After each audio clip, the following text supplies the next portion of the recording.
My daughter-in-law sent me a message. Plans changed. Mother-in-law, you aren't going on the cruise anymore. It's only for the 25 closest family members. I fell silent. I just did what she never imagined. I canceled my son's credit cards, and I disappeared. Days later, when they returned from their family trip, no one could say a single word. I had the phone in my hand when the world stopped. A message. That was all it took for 68 years of my life to crumble like a sandcastle. Plans change, mother-in-law. You aren't going on the cruise anymore. It's only for the 25 closest family members. I read those words once, twice, 3 times, hoping the letters would rearrange themselves, that they would say something different. But no, there they were, cold as steel, sharp as a knife in my stomach. Emily, my daughter-in-law, the woman who entered my family 15 years ago with a perfect smile and polite words. The same one who had just told me without saying it that I was not part of the closest. My hands were shaking holding the phone. I felt the air leave my lungs, like the walls of my living room were closing in on me. On the dining room table were the 2 suitcases I had packed with so much excitement. Inside the sky blue dress I bought especially for the gala dinner, the new shoes, the sunscreen, everything ready for the trip I had paid for myself. $20,000.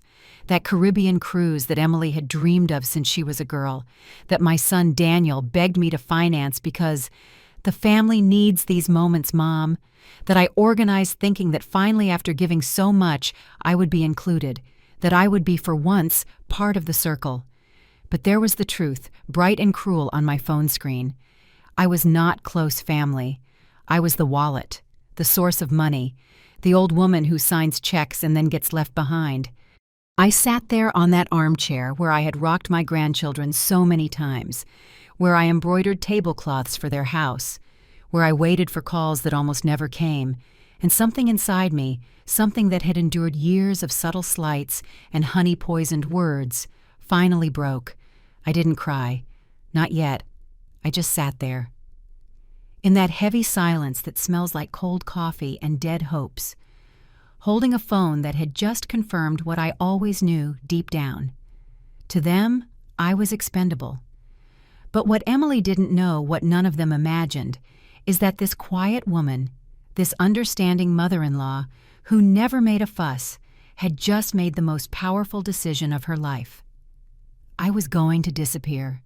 And when they returned from their family trip, when they opened their wallets and checked their accounts, when they looked for the money they had gotten used to like breathing, no one, absolutely no one, would be able to say a single word. Because this time I was the one who changed the plans. If you have ever felt invisible in your own family, if someone has made you feel like you are only useful when you give, stay until the end. This story is just beginning, and what I did next changed everything. Subscribe to the Elderly Stories channel so you don't miss confessions like this. To understand why that message shattered me so much, you need to know how I got to that armchair, holding a phone that confirmed my worst nightmare.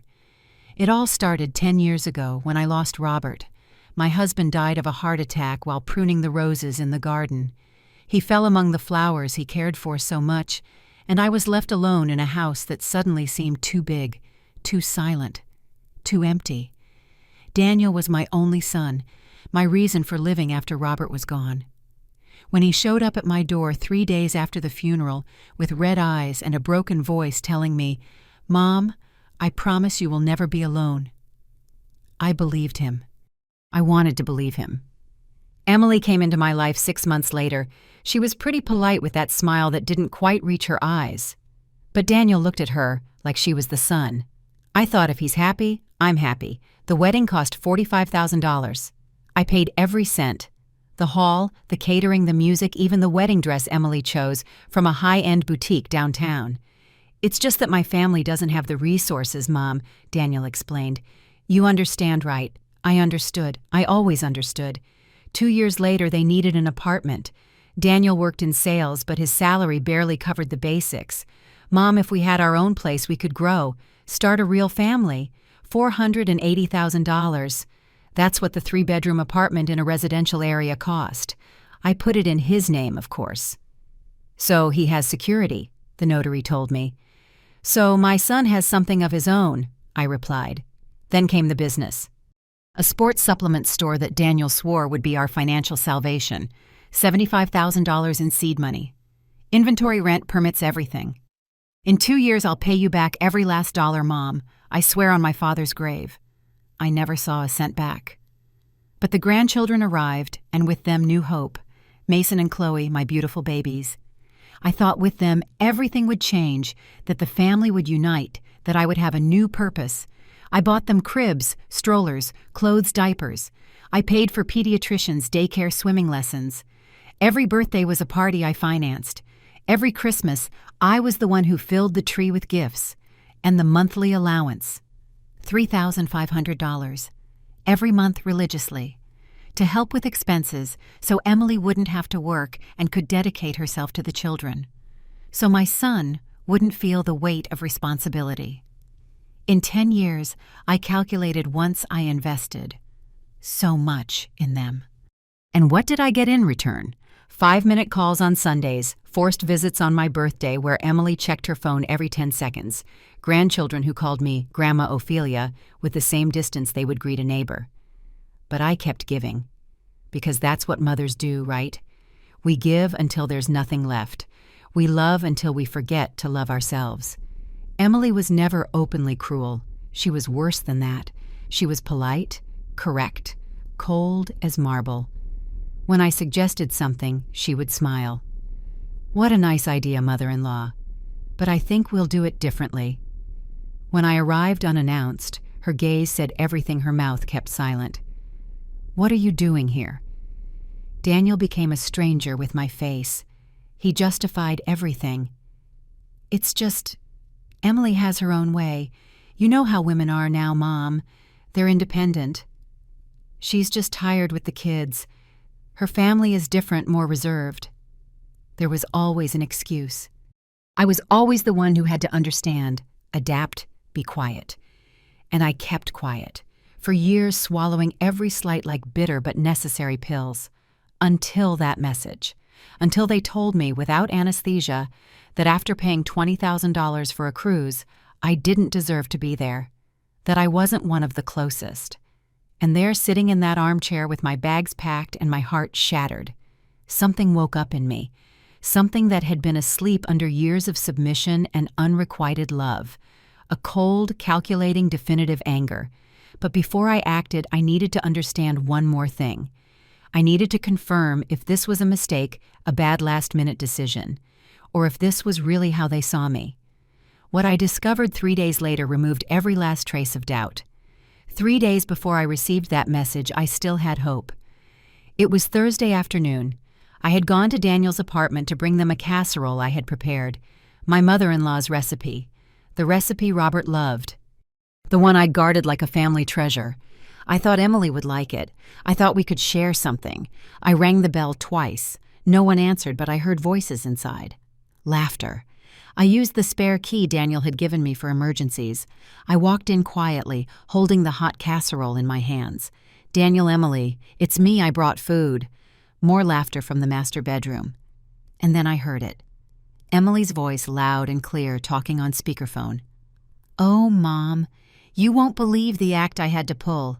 The old woman wanted to come on the cruise as if she was one of us. Can you imagine 7 days trapped on a boat with her following us everywhere, giving opinions no one asked for?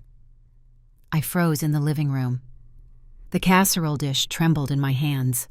Her mother's voice replied from the speaker. And what did you tell her? We're going to tell her there's no room, that the cruise is just for the 25 closest. Technically it's true, right? My family, the part of Daniel's family that matters, the kids. She doesn't fit in that category.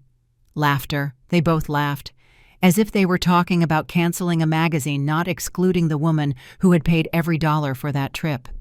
But what about the money? Emily's mother asked. She paid for everything, didn't she? Oh, Mom, please. That money is already spent. Besides, it's the least she can do after everything Daniel puts up with. Do you think it's easy having a mother-in-law like that? Always interfering, always wanting to be in the middle of everything? I'm almost rid of her. After the cruise, I'm going to convince Daniel to set serious boundaries, that she only visits when invited. that she understands her place. Every word was a dagger, but the next sentence killed me. Besides, we've already gotten everything we could from her. The apartment is in Daniel's name. The business is already running. If she disappears tomorrow, she's served her purpose. It sounds ugly, but it's the truth. You're right, honey. She's done her part. Now let her enjoy her old age alone. Right. More laughter. I don't know how long I stood there in that living room I helped furnish, holding a casserole that suddenly weighed 1,000 pounds. My legs wouldn't respond. My heart was beating so hard, I thought it would burst from my chest. I left the casserole on the dining room table carefully, as if it were glass. It made no sound. I walked out of the apartment backward like a sleepwalker and slowly closed the door. I got home without remembering how I drove. I sat on the edge of my bed, the same one I shared with Robert for 30 years, and there finally I cried. It wasn't a soft cry. It was a violent, desperate sob, the kind that comes from the depths of the soul. I cried for the 10 lost years, for every dollar given with love and received with contempt. For every call I waited for, that never came. For every fake hug, every false smile, every "we love you, Mom," that was never true. I cried until there were no tears left. And then in that silence, broken only by my ragged breathing, I picked up the photo of Robert I always keep on my nightstand. I looked into his eyes, those brown eyes that always made me feel protected, loved, valued. "Forgive me, my love," I whispered to the photograph. "Forgive me for letting our son become this, for not setting boundaries, for confusing love with submission." I didn't sleep that night. I lay awake staring at the ceiling, feeling something inside me harden like clay turning to brick in a kiln. The next day, Daniel called. "Mom, did you come by the house yesterday? Emily found a casserole on the table." "Yes, son. I brought you food." "Oh, that's nice. Hey, about the cruise. There's a small change of plans." And then the message arrived. The message that would confirm everything I had heard. But this time, when I read those cold words, when I saw that my son didn't even have the courage to tell me himself something strange happened, I no longer felt pain. I felt clarity. A cold, sharp, perfect clarity like a diamond. Because I finally understood something I should have understood years ago. The love you beg for is worthless. The respect you plead for is a lie. And the family that only looks for you when they need something isn't family. It's a business. And I had just decided to close that business. Forever. After reading that message, I did something that surprised even me. I didn't scream. I didn't cry. I didn't call Daniel to yell at him. I didn't call Emily to tell her everything I thought. I simply replied, "I understand. Enjoy your trip." 5 words. Nothing more. Emily answered in seconds. "Thanks for understanding, mother-in-law. I knew you'd take it well. It's just that space is limited, and we preferred something more intimate." Intimate. 25 people was intimate. I didn't reply. I just left the phone on the table and stared at those open suitcases full of clothes I would never wear on that ship. The sky blue dress seemed to mock me. Daniel didn't call. Not that day or the next. Not even a message asking how I was. If I was hurt. If I needed anything. Nothing. And that indifference, that icy silence, hurt more than all of Emily's cruel words combined, because it confirmed what I already knew. I had raised a son who saw me as an errand, something to be handled with a text message and forgotten. For 3 days, I locked myself in my house. I didn't answer the phone. I didn't open the curtains. I barely ate. I just sat in the dim light surrounded by photographs of a family that no longer existed, or maybe never had. Mason as a baby in my arms. Chloe blowing out her 3rd birthday candles. Daniel graduating from college hugging me saying, "I did it because of you, Mom." Lies. All lies wrapped in photo paper. On the 3rd day, someone knocked on my door. It was Linda, my neighbor, my only true friend in this world that had become so lonely. "Ophelia, open up. I know you're in there." I didn't want to see her. I didn't want anyone to see me like this. Broken, defeated, finished. But Linda is persistent. She kept knocking until I had no choice but to open. She looked me up and down, my wrinkled robe, my uncombed hair, my eyes swollen from crying. She said nothing. She just walked in, closed the door, and hugged me. And there, in the arms of a woman who didn't share my blood but shared my pain, I cried again. I told her everything. The message, the conversation I overheard, the 10 years of giving without receiving, the $1 million invested in a family that saw me as an ATM, the cruise I paid for that I wasn't invited to. Linda listened in silence, holding my hands. When I finished, her eyes were full of tears, but her voice was firm as steel. Until when, Ofe? Until when are you going to let them use you like this? He's my son, Linda. He's all I have left of Robert. No, she said, squeezing my hands. Robert left you much more than an ungrateful son. He left you beautiful memories. He left you this house. He left you savings. And above all, he left you. You. That strong woman I met 20 years ago. The one who built a business with her husband. The one who faced life without fear. Where is that Ophelia? I was silent because she was right. Somewhere along the way, between changing diapers and signing checks, between begging for love and pleading for attention, I had disappeared. What do I do? I whispered. How do I live knowing my own son sees me like this? Linda looked me straight in the eye. You respect yourself. That's what you do. You show them you are not a resource. You are a person. And if they don't understand that, let them learn to live without you. That night, after Linda left, I sat in my dining room with an old notebook and a pen. I started writing. Numbers, dates, amounts. Apartment $480, $1,000. Business $75,000. Wedding $45,000. Monthly allowances for 10 years, $420,000. Grandchildren's expenses, gifts, emergencies, approximately $55,000 more. Total, over $1 million in a decade. I closed the notebook, I turned off the light, and in the darkness of my house, I made a decision. I wasn't going to confront them. I wasn't going to beg for their love or respect. I wasn't going to explain how much they had hurt me. I was going to do something much more powerful. I was going to disappear. And when they wanted to find me, when they needed something, when they opened their bank accounts and saw the money was no longer flowing, then and only then would they understand what they had lost. Monday at 9 in the morning.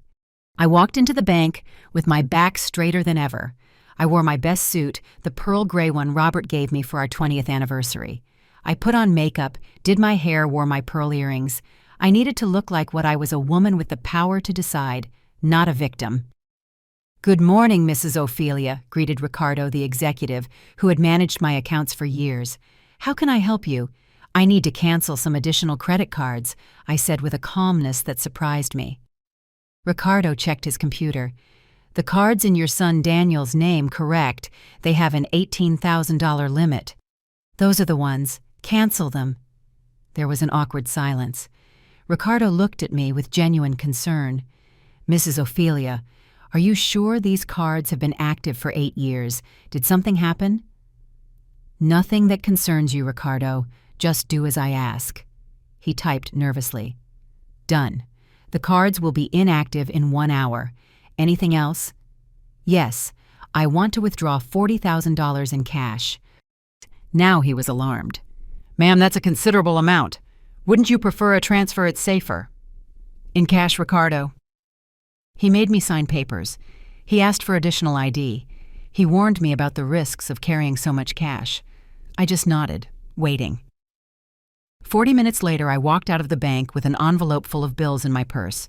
The second stop was with the same executive, 30 minutes later. I also want to cancel the automatic monthly transfer. The $500 one that's deposited into your son's account on the 5th of every month. That one. Ricardo didn't ask any more questions. I think he understood something serious had happened. Do you want to keep your investments and other accounts intact? Of course. Just cancel everything related to Daniel. When I left the bank, I felt something strange in my chest. It wasn't relief. It wasn't satisfaction. It was freedom. Like when you take off a shoe that's been pinching you for so long, you forgot how it felt to walk without pain. But I wasn't finished. I went straight to Mr. Campus's office, the trusted lawyer who handled Robert's will, a 70-year-old man, serious, a man of few words. I need to update my will, I told him bluntly. He looked at me over his glasses. Any problems, Ophelia? Let's just say I've gained some clarity. We spent 2 hours reviewing documents. The apartment was in Daniel's name. Nothing I could do there. But my house, my savings, my investments, everything else, I could control that. I want to leave very specific instructions, I said. If anything happens to me, my house does not go to Daniel. It goes to a foundation for supporting elderly women who have been abandoned. Mr. Campos raised an eyebrow. That's unusual. It's fair, and your savings, the same. Daniel already received his inheritance in life, more than most children ever receive. I signed the documents with a firm hand. The lawyer prepared a sealed copy that I kept in a safe deposit box. Another copy stayed in his office with clear instructions. If Daniel asked for me, he could give him the letter I was leaving. The letter simply said, "Son, if you are reading this, it's because you are looking for me. I hope it's because you are worried, not because you need something. I went to find the peace I couldn't find in my own family. Don't look for me. When I'm ready, I will find you. Your mother, Ophelia." I left the office feeling like I had just closed a chapter, but the most important part remained. I went back to my house and started packing. Not the cruise suitcases. I left those open on the bed as evidence of a life that no longer served me. I packed another suitcase.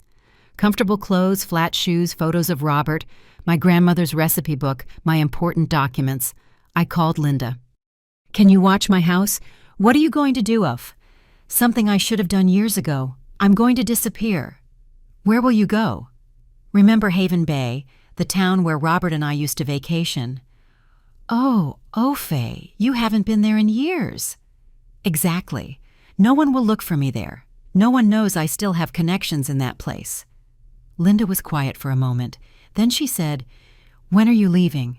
"Tomorrow, before they realize the cards don't work, before Daniel gets on that ship and forgets all about me. And if they look for you, let them look. You don't know anything. Just tell them I went on a trip and I'll be back when I feel like it." That night, I packed the last few things. I disconnected the landline. I put my cell phone in a plastic bag, ready to turn it off. I left the house spotless, as if I were coming back tomorrow. But I wasn't coming back soon. In the early hours of Tuesday before dawn, I put my 2 suitcases in the car. I looked at my house one last time. That house where I was a wife, a mother, a grandmother, where I was happy and then where I was forgotten. I locked the door, started the engine, and disappeared. Daniel, Emily, and the kids boarded their cruise that Thursday. They took smiling photos on the deck, toasted with champagne I paid for, enjoyed dinners I financed. But when Daniel tried to pay for the premium drinks when he wanted to book the spa for Emily, when they tried to charge the excursions in Cozumel, all the cards were declined, one after another. Insufficient funds. And me. Meanwhile, I was 300 miles away, feeling the sea breeze on my face, and remembering for the first time in years who I was before I became my own family's bank. I wasn't there to see it, but I imagined it perfectly.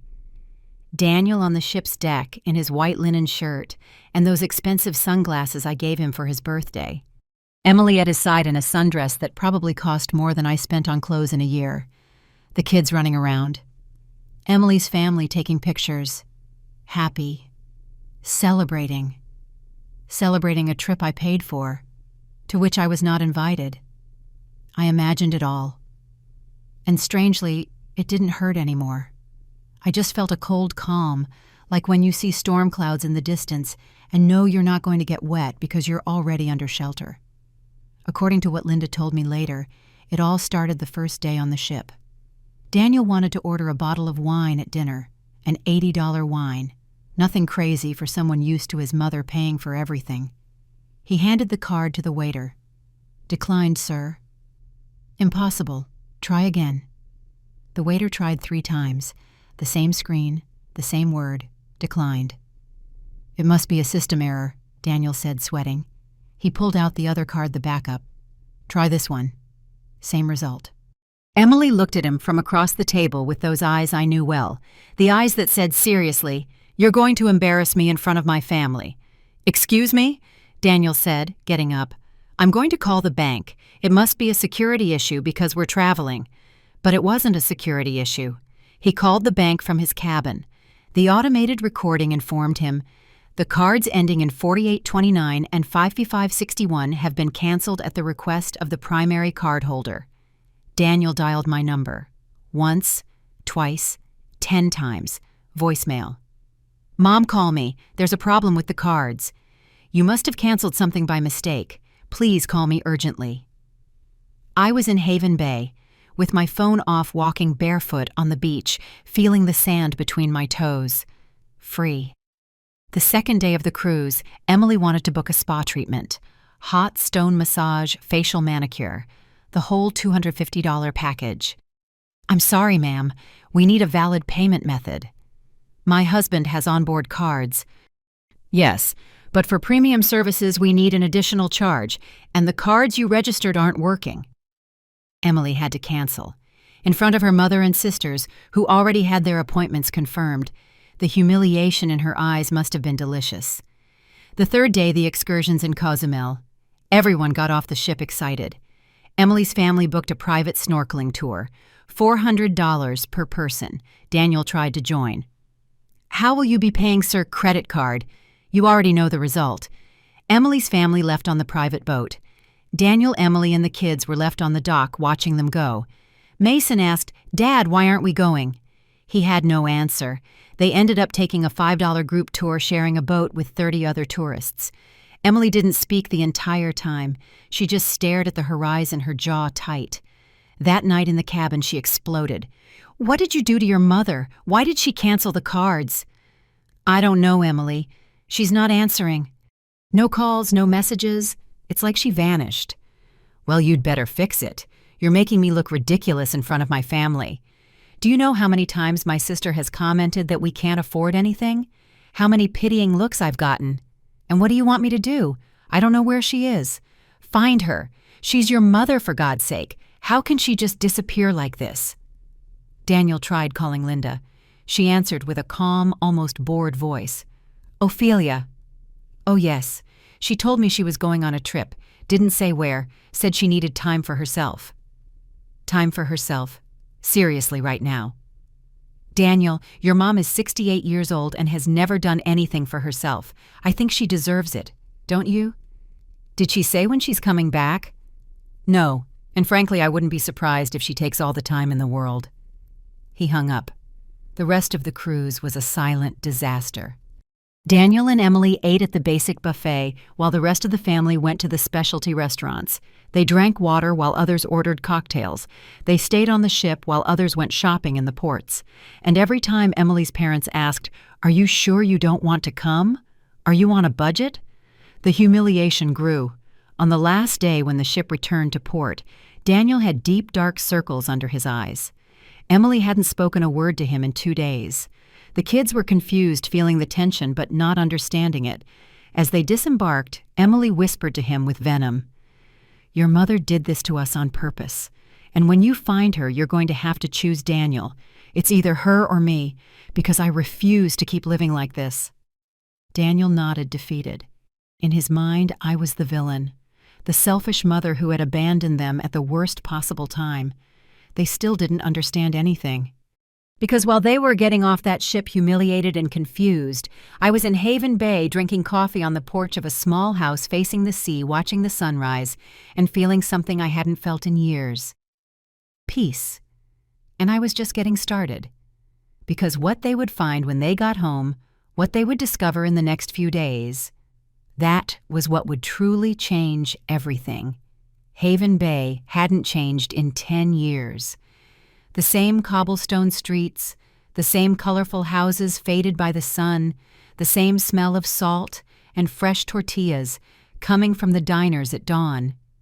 Robert and I used to come here every summer when Daniel was a boy, before money became the only thing that connected us. I rented a small house 2 blocks from the beach, $50 a night, nothing fancy, 2 rooms, a kitchen with a gas stove, a porch with a wicker rocking chair. But it had something my house in the city had lost years ago. Silence. The first few days I just walked. On the beach along the boardwalk through the small market where the ladies sold fresh fish and mangoes so sweet the juice ran down your elbows. No one knew me. No one asked me for anything. No one expected me to be anyone other than an older woman enjoying the sea. I was invisible, and for the first time in my life, that felt like a gift. One morning I found a bookstore on the corner of the main square. It was old with a faded wooden sign that said, "Books of the Sea." The windows were full of used novels, some with pages yellowed by the salt air. I went in more out of curiosity than anything else. Inside it smelled like old paper and coffee. The shelves reached the ceiling so full it seemed the books were holding each other up. And behind the counter an older man was reading with thick glasses and a steaming mug in his hand. He looked up when the light from the door came in. "Good morning. Come in, make yourself at home." He was 72, I learned later. White hair, deep wrinkles around his eyes, large hands full of small scars, hands that told stories. I stared at the books without really seeing them. He went on reading, not pressuring me to buy anything. That comfortable silence was something I hadn't experienced since Robert died. "Looking for anything in particular?" he finally asked. "I don't know," I answered honestly. "I think I'm just looking for a place where nobody knows me." He nodded as if that were the most normal thing in the world. "This is a good place for that. I've been here 15 years, and there are still days when people forget my name." He made me laugh, a small, rusty but real laugh. "I'm Angel," he said, extending a hand over the counter. "Ophelia." "First time in Haven Bay, Ophelia." "No. I used to come here many years ago, with my husband. And now you travel alone." I hesitated, but there was something in his eyes, something warm and without judgment, that made me want to talk. "Now I'm traveling because I needed to get away from my family." Angel wasn't surprised. He just pointed to a chair next to the counter. "Sit down. I just made coffee. And if you want to talk, I know how to listen. If you don't, that's fine too. But no one should drink coffee alone." And so it began. I sat in that rickety chair with a mug of hot coffee in my hands, and I started to talk. Slowly at first, like someone testing the water with a toe. Then faster, like a river that finds a crack in a dam and can't be stopped. I told him everything. Emily's message, the conversation I overheard, the $1 million invested in a son who saw me as an ATM, the canceled cards, the disappearance. Angel didn't interrupt once. He just drank his coffee, nodded, and looked at me with those eyes that had seen a lot of the world. When I finished, there were tears on my cheeks. I hadn't even realized I was crying. "I'm sorry," I said, wiping my face, embarrassed. "I don't know why I'm telling you all this. You don't even know me." "That's exactly why," he replied gently. "Sometimes it's easier to talk to a stranger than to someone who thinks they know you." He was quiet for a moment, looking at his empty mug. Then he said something I'll never forget. "You know, Ophelia, my wife died 15 years ago. Cancer. When she passed, my 3 children fought over the inheritance before she was even cold. They wanted the house, the savings, even the furniture. Not one of them asked how I was. Not one invited me to live with them. They just wanted what was theirs." I stayed quiet. "You know what I did," he continued. "I came here. I sold everything. I bought this bookstore, and I told my children that when they learned to see me as a father and not an inheritance, they could come find me. And did they?" He smiled sadly. "One did. After 5 years. He showed up with tears in his eyes, asking for forgiveness. The other 2 are still waiting for me to die to see what's left for them. Doesn't it hurt? Every day. But you know what hurt more? The years I wasted begging for their love, justifying their selfishness, confusing my obligation to give to them with their obligation to love me." He looked me straight in the eye. "The love you beg for is worthless, Ophelia. Your son needs to learn that you are a blessing, not an obligation, and if he never learns it, at least you will live with dignity." Those words hit me like a wave, a blessing, not an obligation. When had I stopped feeling like a blessing to my family and started feeling like a burden who was only useful when she brought money? I left that bookstore with swollen eyes, but with something new in my chest. It wasn't happiness, not yet. It was more like hope, the possibility that maybe, just maybe, my life hadn't ended when Robert died, that maybe there was still something of me left worth rescuing. I went back to the bookstore the next day, and the next, and the next. Angel and I talked about everything, about books, about life, about the sea. He told me about his wife, how they met dancing at a town fair. I told him about Robert, how I fell in love with a man who made me feel like the world was bigger and brighter just by being at his side. You know what I miss most? I told him one afternoon as we watched the sunset from the bookstore's porch. I miss feeling important, not for what I can give, but for who I am. Angel smiled. Ophelia, you are important. You were just looking for validation from the wrong people. 2 weeks passed, then 3. My phone was still off. I didn't know what was happening in the city. I didn't want to know.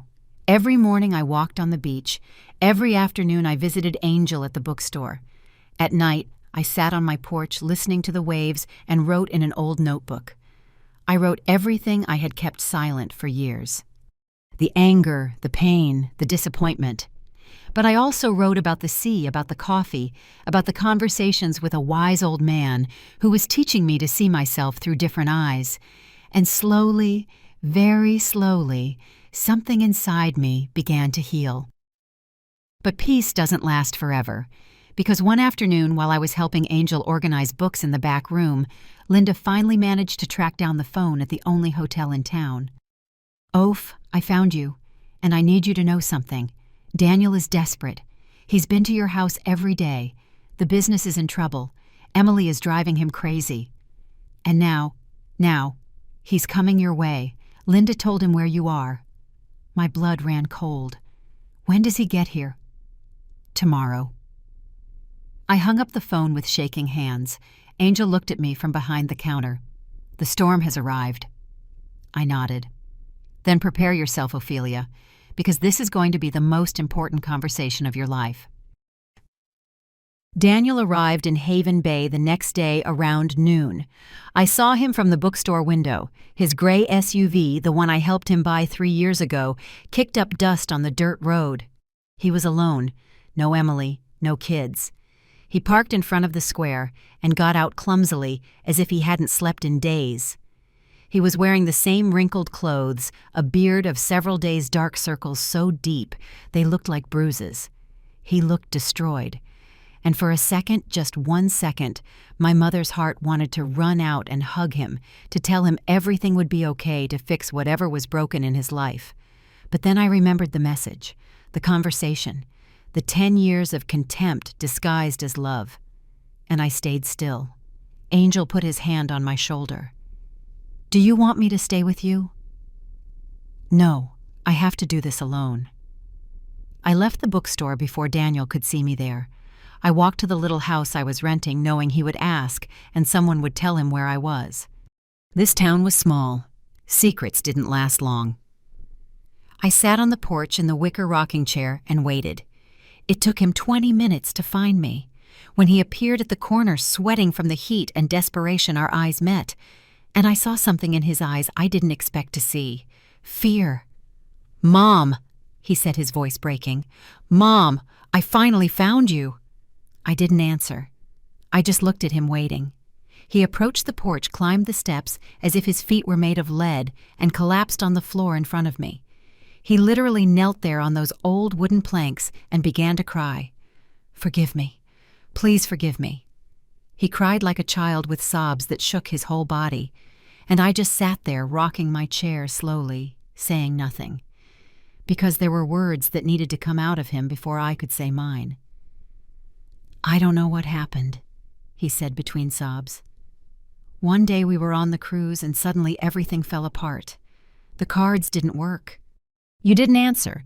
When we got back, the monthly allowance didn't arrive. The bank told me you canceled everything, and you just disappeared.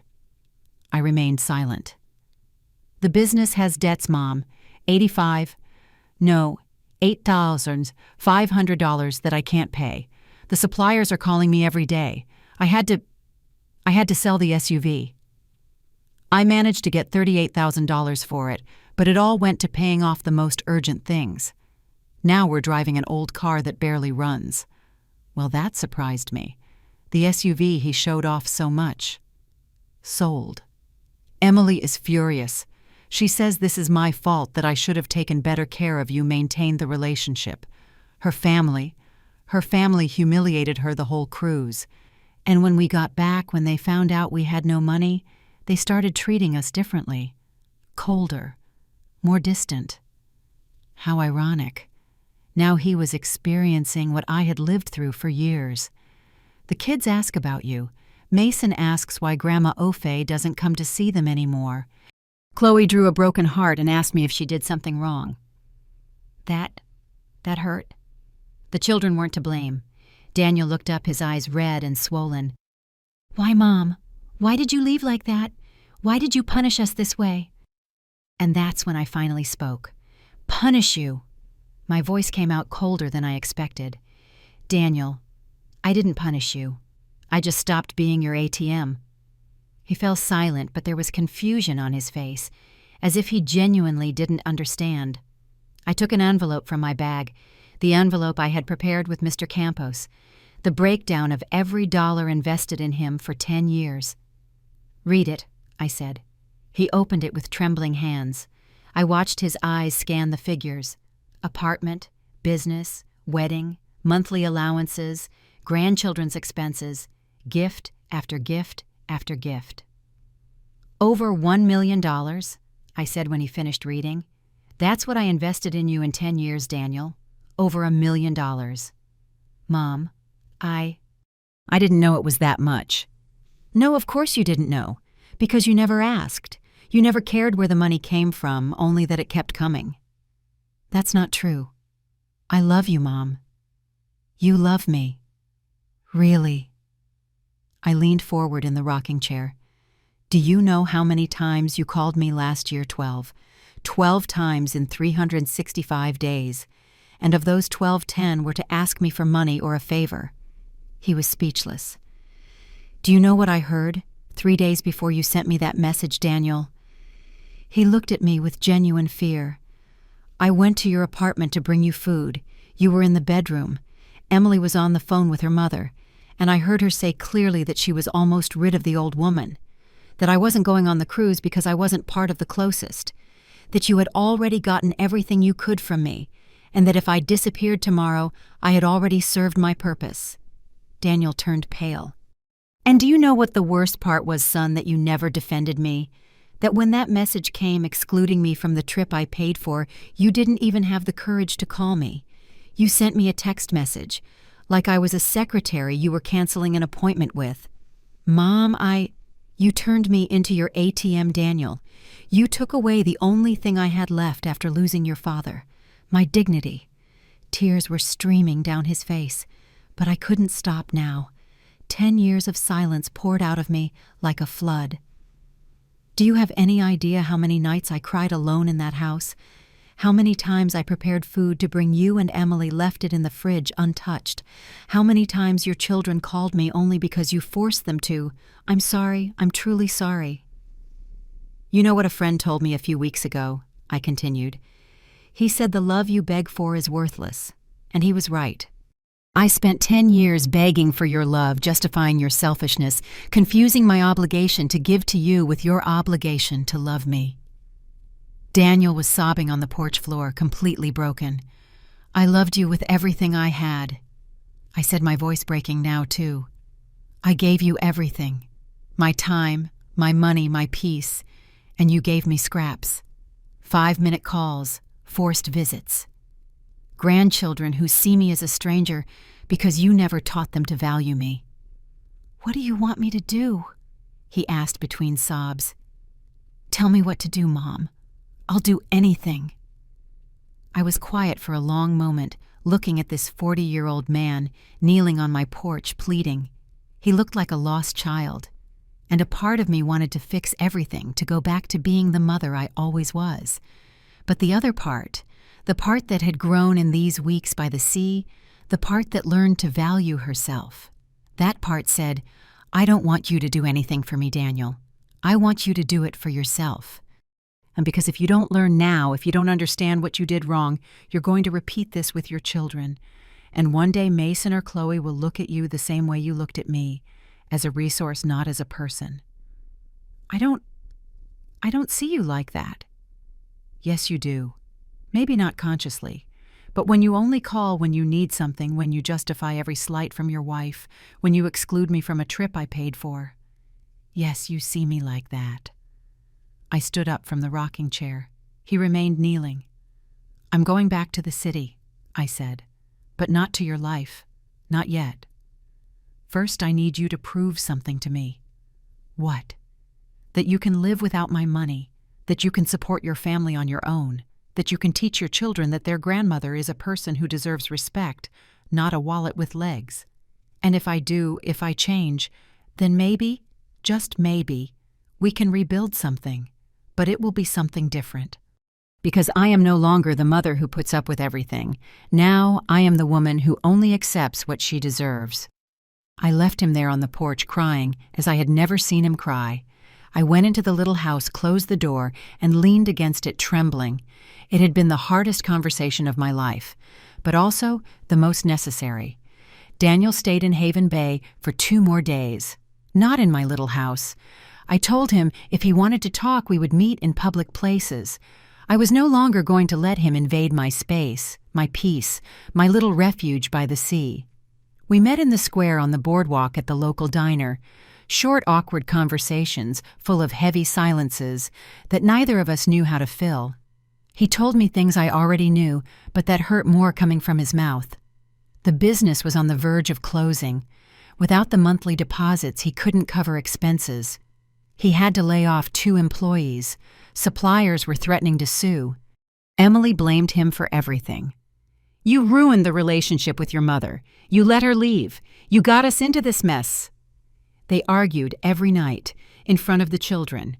The yelling had become routine. Emily's family had begun to distance themselves. They were no longer invited to gatherings.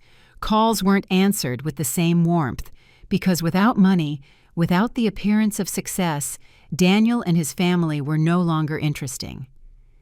"I feel so alone, Mom," he told me one afternoon as we watched the sunset from the boardwalk. "Emily looks at me like I'm a failure. The kids feel the tension, and I don't know how to fix this." I wanted to tell him that money doesn't fix everything, that he was learning that lesson the hard way. But I kept quiet. There were lessons he needed to learn on his own. On the 3rd day, as he was about to leave, he found me at the bookstore. Angel was with me organizing books. When Daniel walked in, Angel looked at me as if asking if he should leave. I shook my head. I needed a witness for this. "Mom," Daniel said, his voice firmer than it had been in days, "I need to ask you something." "Go on."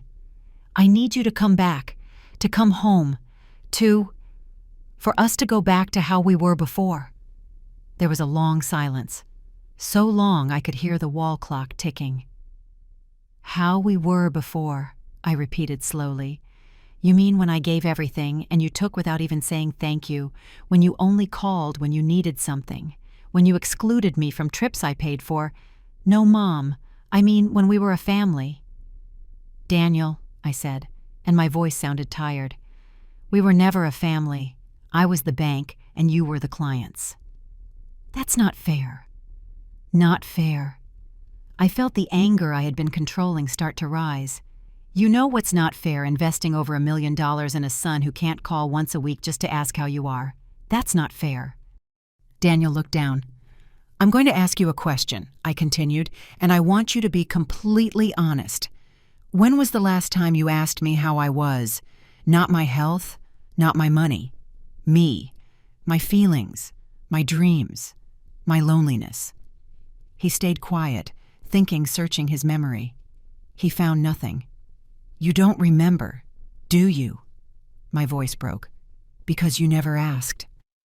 "In 10 years, Daniel, 10 years since your father died and I was left alone in that huge house, you never asked if I was lonely, if I missed anyone, if I needed company that I didn't have to buy with checks. Mom, let me finish." I held up a hand. "When your father died, you told me I would never be alone. Remember 3 days after the funeral? You promised me, and I believed you." Tears started to run down my cheeks. "But I was alone, son, terribly alone. in that house that felt too big, too silent, too empty, and I thought that if I kept giving, if I kept being useful, maybe the days wouldn't feel so empty. Maybe you would call more often. Maybe you would truly love me. Daniel was crying now too. But love doesn't work that way. You can't buy it with apartments or monthly allowances. You can't beg for it with gifts or checks. It's given freely or it's worthless. I'm sorry, Mom. I'm so sorry. I know. But it's not enough to be sorry. You need to understand what you did wrong. You need to learn that I am a person, not a solution to your problems. I wiped my tears. You know what I've discovered in these weeks here? I've discovered I can be happy without you.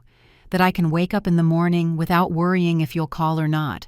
That I can walk on the beach and feel peace instead of anxiety. That I can have real conversations with people I barely know because they see me as Ophelia, not as the mother-in-law with money. Angel, who had been silent the whole time, nodded from his spot by the shelf. So what do you want from me? Daniel asked, his voice broken. What do I have to do? I want you to learn to live without my money. I want you to save your business with your own effort. I want you to teach your children that their grandmother is a person who deserves love, not a machine that spits out cash.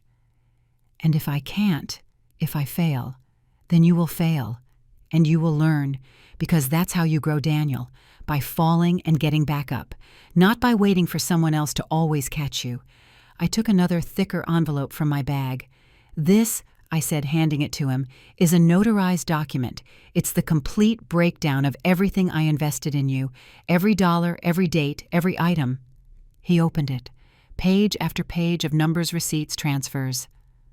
I'm not giving it to you to collect, I clarified.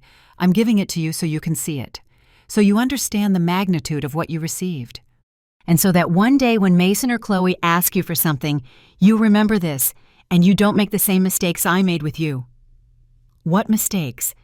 Giving you everything without teaching you to value it, solving all your problems without letting you learn, loving you so much that I forgot to teach you how to love back. Daniel clutched the envelope to his chest, weeping. I'm going to change, Mom, I swear it. I'm going to be better. Don't swear it to me, I said softly. Swear it to yourself and to your children, because they are the ones who will live with the man you become. He just stood there in the middle of the bookstore holding that envelope like it was the heaviest thing in the world. And maybe it was, because the weight of guilt, the weight of understanding how much damage you did without realizing it, that weight isn't measured in pounds. Are you coming back? He finally asked. Yes, but not yet. And when I do return, I'm not going to your house. I'm going to mine, and you will come only when I invite you, and only if you learn to treat me as what I am, your mother, not your solution. He nodded, defeated. Can I hug you? I hesitated, but in the end I nodded. He approached slowly, as if afraid I would disappear.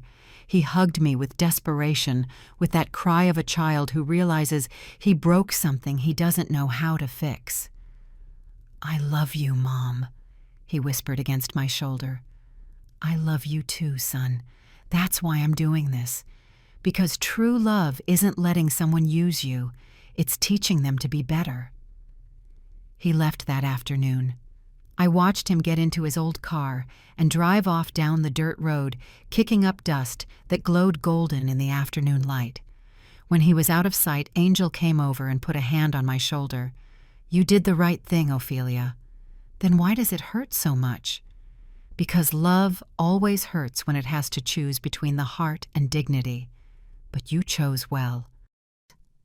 I stood there in the doorway of the bookstore watching the empty road, and for the first time in 10 years, I felt I was finally setting the boundaries I should have set long ago. But this was just the beginning, because when I returned to the city weeks later, what I found, that changed everything forever. I returned to the city 6 weeks later. I didn't call ahead. I just woke up one day in Haven Bay, looked at the sea, and knew it was time to go back.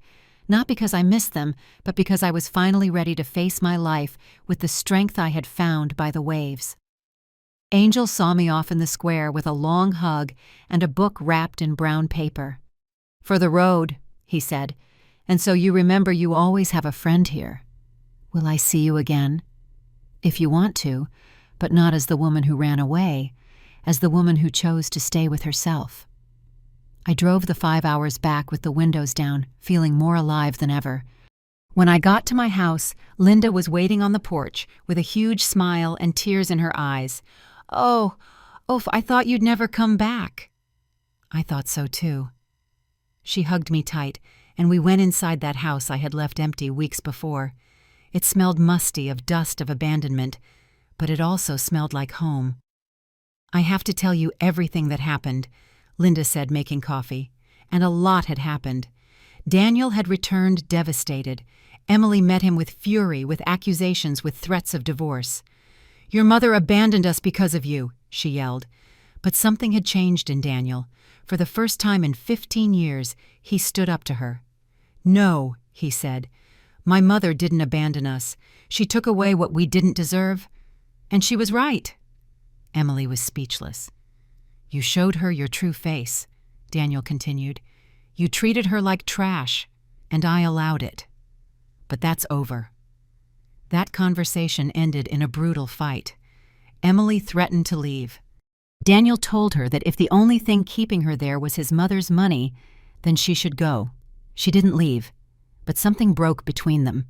The business was still struggling. Without the monthly allowance, Daniel had to learn to really manage. He cut costs, negotiated with suppliers, worked 12-hour days, and slowly it began to stabilize. It wasn't profitable yet, but it was alive.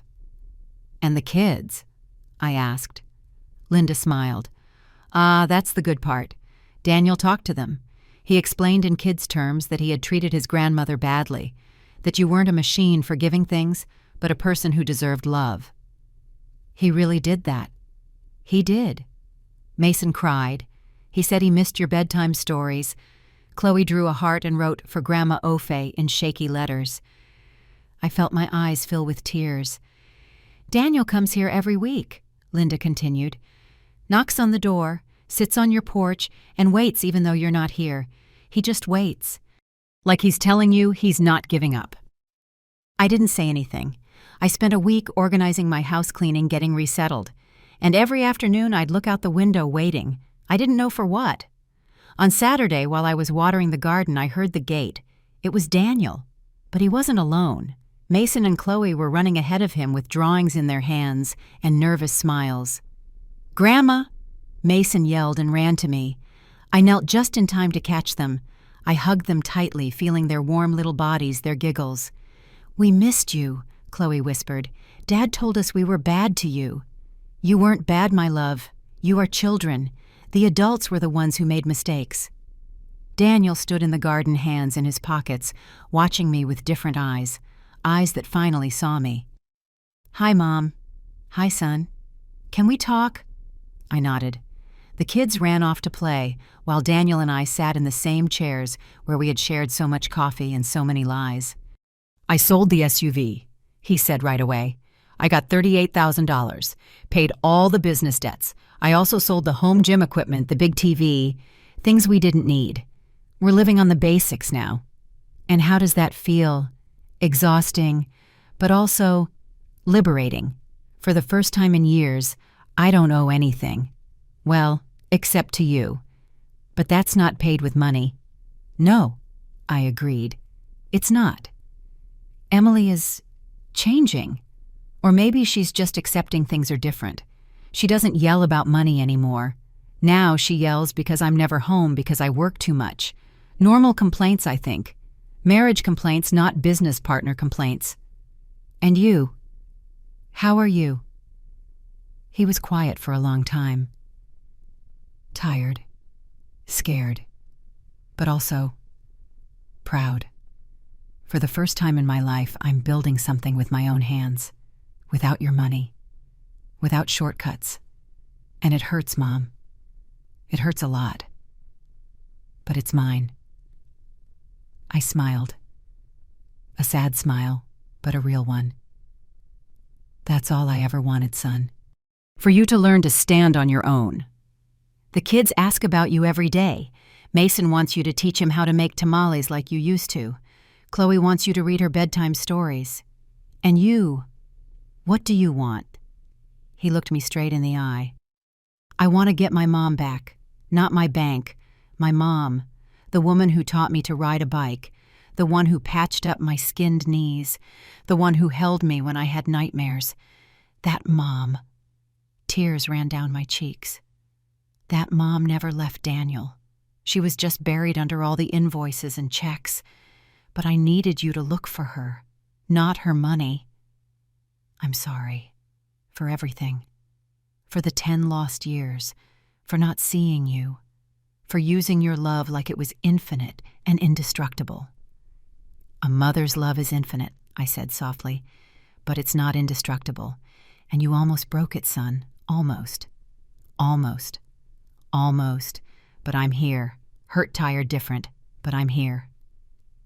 Daniel knelt in front of me just as he had in Haven Bay. Can we start over, not like before, but as something new, something healthier, something real? We can try, I said finally, but with rules. Whatever they are. You come when I invite you, not when you need something. You call me at least once a week, just to talk. No money, no favors, just to ask how I am. And the kids? The grandkids visit because they want to, not because you force them. Done. And if Emily ever treats me like that again, if she talks about me like she did that day— It won't happen, he interrupted. I already spoke with her. I made it clear that if she can't respect my mother, then we will have serious problems. I nodded. I didn't trust her completely. Not yet. But it was a start. The next few months were strange, like learning to walk again after an accident. Awkward, painful, but necessary.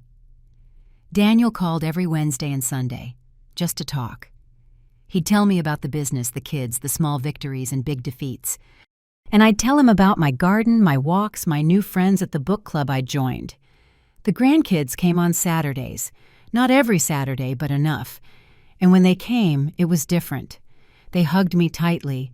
They told me their secrets. They asked for stories, recipes, time. Not gifts. Time. Emily. Emily remained distant, but politely distant. There was no more contempt in her eyes. Maybe fear. Fear that I would disappear again, and their marriage wouldn't survive. 6 months after my return, Daniel knocked on my door on a Tuesday afternoon. He had an envelope. "What's this?" I asked. "Open it." Inside was a check for $5,000. "It's the first payment," he said, his voice trembling. "I know it's not much. I know it doesn't even cover 1% of what you gave. But it's mine. I earned it with my work. And I want to start not paying you back the money, but paying you back the dignity, to show you I can be the son you deserve." I stared at that check with tears in my eyes. "I don't want it," I said finally. "What?" I tore the check into pieces. "I don't want your money, Daniel. I never wanted the money back. I wanted respect, love, time, and that you're already giving me," he cried. And I cried with him, because finally, after so much pain, we were learning to be a real family. A year later, I got a call from Angel. "Ophelia, I have a proposal for you." "Tell me." "The bookstore is growing. I need help, and I was thinking, would you like to be my partner?" I was silent, feeling my heart speed up. "You don't have to decide now," he continued. "But think about it. Haven Bay misses you. I miss you." I hung up the phone with a smile. I spoke to Daniel that night, told him about the offer. "You'd leave again?" He asked, fear in his voice. "I wouldn't leave. I'd divide. A few months here, a few months there, living my life but not forgetting you. And if we need you, you'll have me. But you'll also have to learn that I deserve to live too, that I don't exist only for you." He nodded, understanding. 2 months later, I became a partner in the Books of the Sea bookstore. I invested $30,000 of my savings. Not millions, not everything I had, just what was fair. Now I spend 6 months in the city and 6 months in Haven Bay. Daniel and the kids visit me in the small town when they can. We walk on the beach, eat fresh fish, talk about life. Emily came once. She was quiet most of the time, but before she left, she told me something I never expected. "Thank you for not giving up on us, even though we deserved it." I didn't answer. I just nodded. Some things don't need words. Today, as I write this, sitting on the porch of my little house by the sea with a mug of coffee in my hands and the sound of the waves in the background, I think about everything that happened. I think about the woman I was 2 years ago, the woman who begged for love with checks, who confused being needed with being loved, who had lost herself trying to be everything to everyone. And I think about the woman I am now, the one who learned that true love can't be bought, that family is built with respect, not money, that sometimes disappearing is the only way to make them truly see you. My son isn't perfect. He probably never will be. But he's trying, and that after everything we've been through is enough. My grandkids call me Grandma Ofe, with affection, now not distance, with real love. And I finally learned something I should have learned a long time ago. The love you beg for is worthless. The respect you plead for is a lie. And the family that only looks for you when they need something isn't family, but the family that learns from its mistakes, that falls and gets back up, that hurts but also heals, that family is worth it. And most importantly, I learned that I am worth it, with or without money, with or without family. Alone or accompanied, because true wealth isn't what you possess, it's what you refuse to let anyone take from you. And I got my dignity back, and that is priceless. End. This story broke my heart because I know many of you have lived something similar. You've given everything to your families and received scraps in return. You've confused being needed with being loved. If this confession touched your heart, if you saw yourself reflected in Ophelia, leave me a comment telling me where you're watching from. Are you in the U.S.? In Canada? From another corner of the world? I would love to know these words reached you. Give it a like if you believe true love starts with loving ourselves. And subscribe to Elderly Stories to keep sharing life stories like this. Stories that hurt but also heal, because sometimes the best lessons are wrapped in the deepest wounds. See you in the next story. Take care, and remember, you are worth it too.